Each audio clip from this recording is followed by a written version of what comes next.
तो अस्सलाम वालेकुम। इस वीडियो में हम एक जनरल सी ओवरव्यू की बात करेंगे जितने भी थायराइड कार्सिनोमास होते हैं। अगली फिर वीडियोस में थायराइड कार्सिनोमास को अलग अलग से पढ़ेंगे। बेसिकली 4 तरह के डिफरेंट थायराइड कार्सिनोमास होते हैं। एक तो पेपिलरी थायराइड कार्सिनोमा, जिसको हमने फर्दर फिर दो उसमें सब डिवाइड किया हुआ है। एक फॉलिकुलर कार्सिनोमा, एक poorly differentiated and under differentiated carcinoma, and एक मेडुलरी कार्सिनोमा।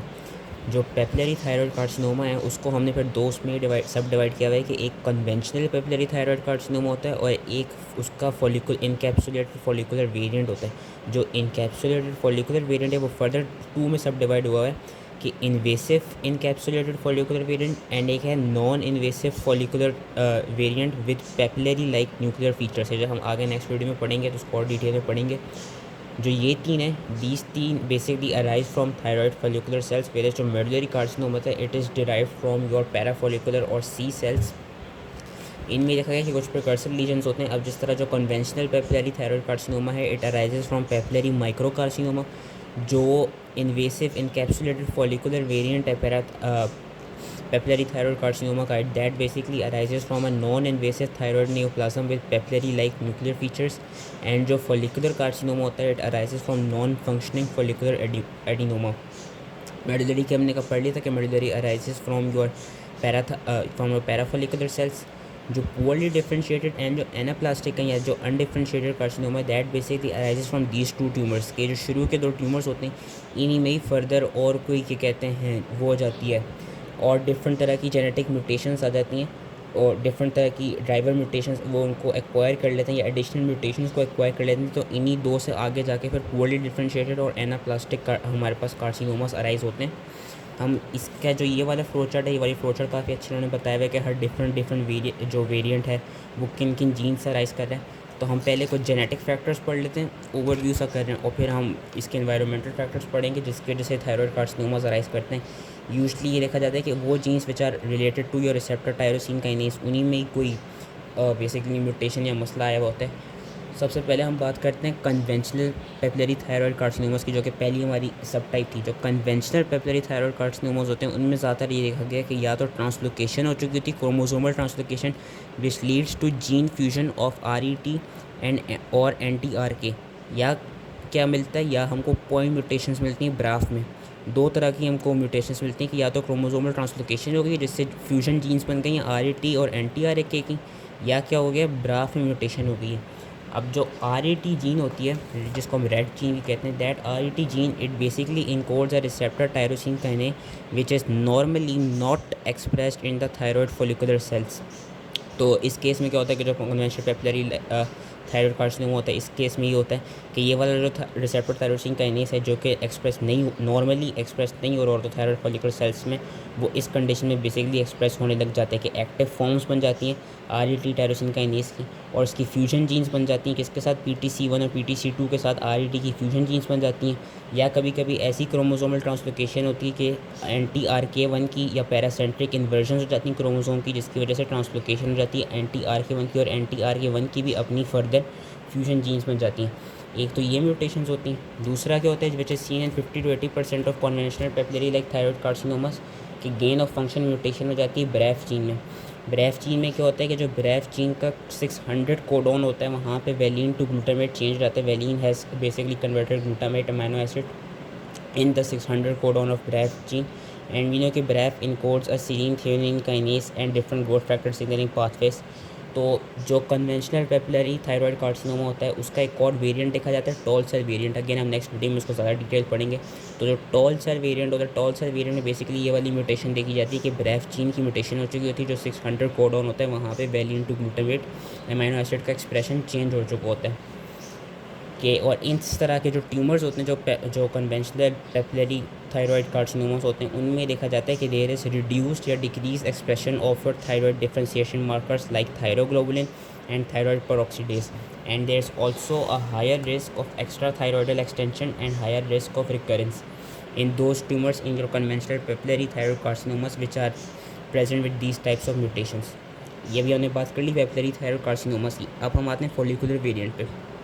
जो फॉलिकुलर न्यूप्लाज्म्स होते हैं they usually arise due to gain of function mutations in RAS and in वाले ट्यूमर्स में देखा जाता है कि unlike your papillary like thyroid carcinomas, जो ये वाले ट्यूमर्स होते हैं, they retain the expression of thyroid differentiation markers या factors like thyroglobulin and thyroid peroxidase. कि इसमें ये भी देखा जाता है कि not only the follicular carcinoma but those carcinomas जिसमें हमने पढ़े थे कि पेपलरी थायरॉयड कार्सिनोमा की एक फॉलिकुलर वेरिएंट थी, तो जो इन्वेसिव इनकैप्सुलेटेड फॉलिकुलर वेरिएंट होता है पीटीसी का, पेपलरी थायरॉयड कार्सिनोमा का, उसमें भी ये गेन ऑफ फंक्शन रैस वाली म्यूटेशन देखी जाती है।